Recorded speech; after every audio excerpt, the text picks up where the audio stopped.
Good morning, Napster. This video is going to be my first impressions of the Attack Shark X AJazz AJ159 Apex. Terrible name. Also don't know how it's a collaboration in any way, shape, or form because it just seems to be an AJazz mouse, but whatever, that's besides the point. So first impression of that, and first impressions of the Artisan Type 99 and some other rambling updates along the way. But so yeah, for this mouse, there are two features about it that really stand out. The most visually obvious is this dongle dock. This dock is the dongle for the mouse, which is relatively cool. It is stupid RGB lighting at the base of it. Should have disabled that because it's dumb. But it has that. It has an OLED panel, which will show the polling rate, the DPI, the liftoff distance. It shows the time. It shows everything you'd want for a mouse for some reason, except for the battery life. Don't really get that, but you have a custom subliminal messaging rocking on it right there, which is cool. Hopefully you guys will be brainwashed by that. I'm pretty damn well sure this thing is going to take Tech Talk by storm. You know that we're going to see Tech Talks that are, yo, new cleanest setup gaming mouse, just dropped, 8K polling rate, it's going to up your game by 10 million levels, and if you want to charge it, no more dealing with the hassle of a cable, you can just... Whoa, this is prime Tech Talk material and it comes in pretty colors, so that feels like what it is. So there's that, and there's also the fact that this is one of the few non-Razer mice on the market right now with a 3950 sensor. So right now in the market we have this, we have the Beast X Max, we have the ATK F1 Ultimate shipping right now basically, and we have the OP1 8K 3950 version coming out soon. I'm going to have to crop that in the purple, but so yeah, that's what's actually interesting about this mouse. And I have the Viper V2 Pro here, which is a Bang-On Razer 3950 implementation. And I'm waiting with a hyperspeed polling dongle for this to come in to actually properly dongle it because I'm gonna pull up Mouse Tester and do some proper nerd data shit and comparison graphs between these implementations when that comes in, because I'm really curious about how they actually stack up, whether something like this is actually just garbage or whether it's a Bang-On wireless implementation, because this is 65 bucks, which honestly isn't a bad price. You get this 3950, you get the dongle dock. There are things that I don't love about this mouse. It just feels very middle of the road in a lot of the ways, but that performs that dollar amount. If it works out, then it works out. I'll have to wait and see.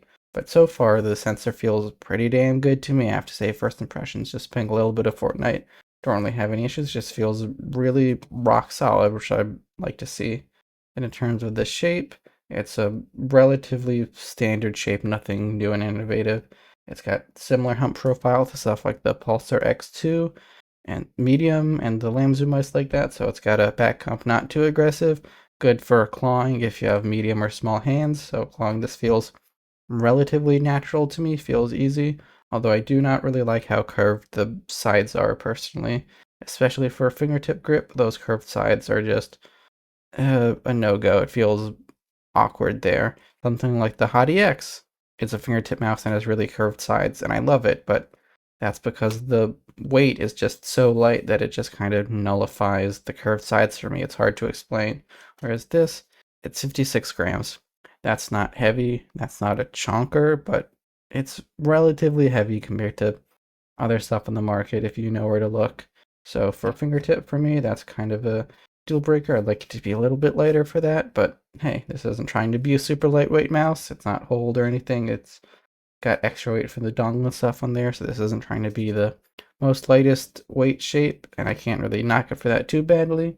But yeah, that's how it feels so far. It has 1.0 transparent green shell white dots. The switches feel pretty good so far. The specs are similar to blue shell pink dot. They don't feel as light as snappy to me personally, but that's because they're fresh out of the box. It takes a while for them to break in for me. So we'll see how that goes. Hopefully they'll loosen up just a tidbit. They're not bad. They're really good. But here's that. There's a lot of Chinese about this mouse I'll get into. Oh yeah, the one bad thing, stock skates, of course, obviously without saying. Don't use the stock skates on this.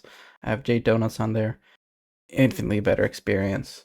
But yeah, that should be that for that mouse. And then the first impression of the Type 99, there has been, in my humble opinion, yeah, but now onto the impressions of the Type 99. In my humble opinion, there has been a little, minor bit of gaslighting about this mouse pad. Just a little bit, because when I first got this, I was like, this isn't a mud pad. This is not something like the GameSense Radar or Warning QCK. This is not mud.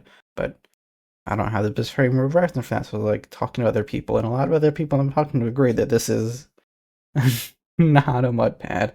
It's definitely the slowest artisan pad, no doubt about that. Definitely slower than my Zero. So in terms of artisan pads, it's definitely a slow pad, but it has relatively low static friction for what this is. Zoom meter across the mouse pad, not too big of an issue, but it has really high dynamic friction, so it has that stopping power, especially if you put any amount of pressure into it, it just stops. So yeah, it's a slow pad. It's a slow controlled pad, no doubt about that. But mud pad, I personally don't think so.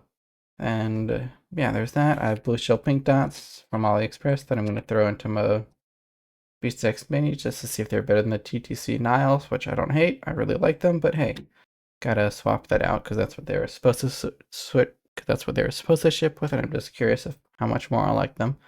But yeah, that should be it for this video. Rock over London, rock on Chicago. I'm out.